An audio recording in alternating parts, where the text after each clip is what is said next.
Hoy vamos a dedicar el vídeo a una sola nota, al Fa. Vamos a hablar del Fa de llave, del Fa de horquilla y también del Fa en la izquierda. Y vamos a ver cuándo utilizar cada una de estas digitaciones. Siempre que sea posible, creo que todos estaremos de acuerdo, utilizaremos el Fa de llave. Es la digitación que nos ofrece mayor estabilidad de sonido, mejor afinación y también es cómoda. Fa, mi, muy cómoda. Pero ¿qué ocurre? Que al tener este dedo ocupado pulsando la llave del Fa, si inmediatamente después tuviéramos que hacer un Re, ya tenemos un salto que es muy difícil de disimular.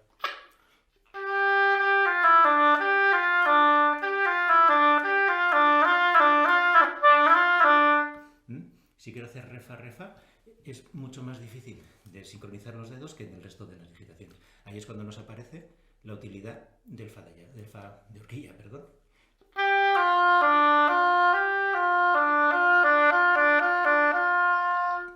Entonces, ¿por qué no utilizar siempre este Fa? Primero por una razón. Re, Fa es muy cómodo, pero si tuviéramos que hacer Re, Fa, Mi, Re... Aquí tenemos una posición cruzada que merece la pena que la trabajemos por separado. Ya sabéis, este tipo de trabajo de sincronización de dedos con ritmos diferentes.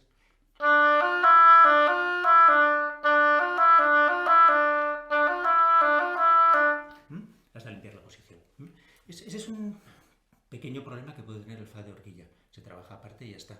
Y otro es que no es una posición que nos ofrezca tanta estabilidad y tanta afinación como el Fa de llave. Cuando probamos un oboe, sí que tenemos que comprobar que esas dos digitaciones nos ofrezcan un sonido lo más homogéneo posible.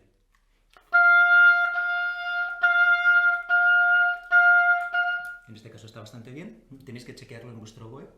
También que sepáis que si tenéis algún problema de afinación con el Fa de horquilla, podéis solucionarlo en gran medida abriendo o cerrando esta zapatilla, la llave de resonancia del Fa de horquilla, accionando este tornillo. Lo podéis aflojar o apretar un cuarto de vuelta hasta encontrar dónde está la afinación que más os convenga. Pero a pesar de todo sigue siendo una posición un poco más inestable que el Fa de llave. Si tenemos una nota larga siempre va a ser recomendable utilizar esta primera posición o incluso en la izquierda, que sí que nos permite hacer un paso de Re a Fa.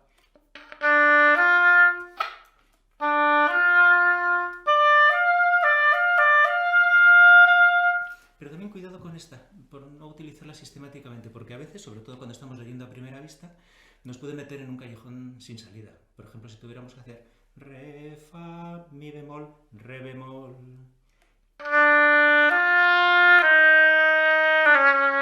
ya no tengo más remedio que saltar, porque he utilizado este Fa. En cambio, si hubiera usado el de horquilla...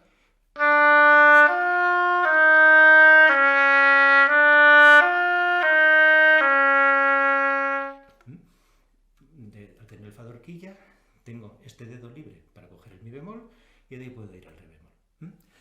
Resumiendo, siempre que se pueda utilizaremos el Fa de llave. En ocasiones podemos utilizar el Fa de llave en la izquierda, pero tenemos que ejercitarnos para dominar el Fa de horquilla con relación al resto de las notas de alrededor de la forma más ágil posible. Y como siempre, trabajando con ritmos diferentes. Nos vemos la semana que viene.